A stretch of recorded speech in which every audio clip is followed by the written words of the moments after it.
J'ai commencé à travailler à l'ordinateur à l'époque où c'était vraiment une idée complètement farfelue.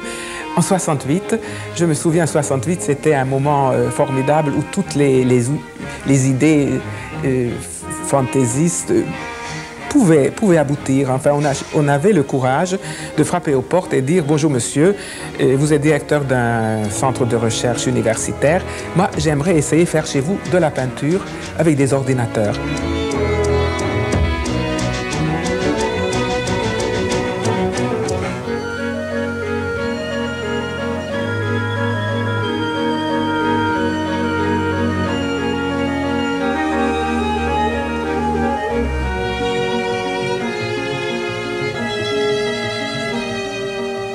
Je trouve qu'au fur et à mesure que je manipule les mêmes formes, les mêmes carrés, les mêmes rectangles, les structures que j'obtiens en les manipulant deviennent de plus en plus affinées et raffinées, c'est-à-dire ils correspondent de plus en plus ce que j'aimerais en obtenir. Enfin, j'arrive à me coller à l'image imaginaire qui existe que dans ma tête.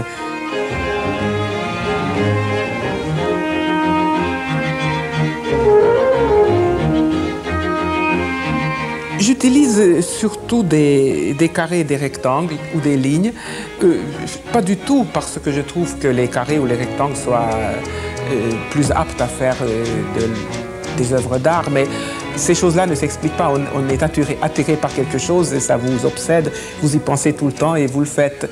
C'est pas réfléchi, mais j'aime ça, ça me plaît, ça me fascine.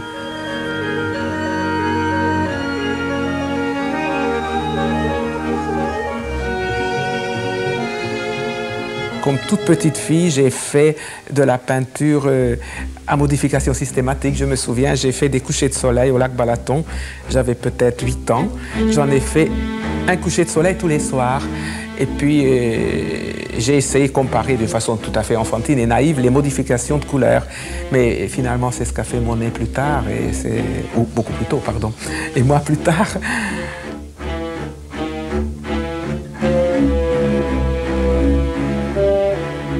J'ai déjà fait des choses avec une chose que je nommerais machine imaginaire, par exemple des dés ou des tables de hasard.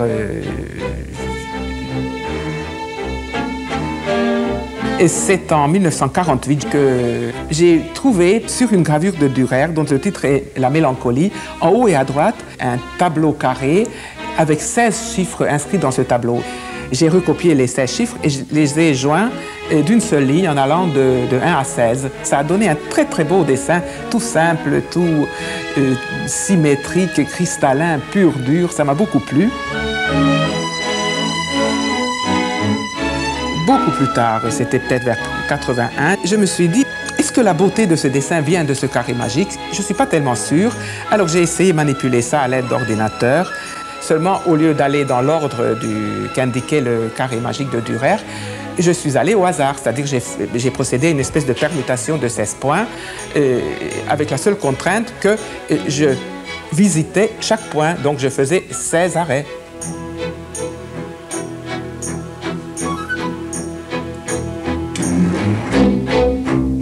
Encore un an a passé et maintenant, depuis quelques jours, je me dis, je vais essayer de retravailler cette chose, mais au lieu d'utiliser une structure de base carrée, je vais faire ça dans une forme rectangulaire. Et quand on dit rectangle, on pense très vite à la règle d'or, à la proportion règle d'or. J'ai fait là le premier essai de cette structure en plus étroit. Alors bien sûr, c'est le premier essai, et parce que peut-être que je vais aimer encore plus étroit, et à ce moment-là, je le ferai à l'ordinateur, ça ira beaucoup plus vite.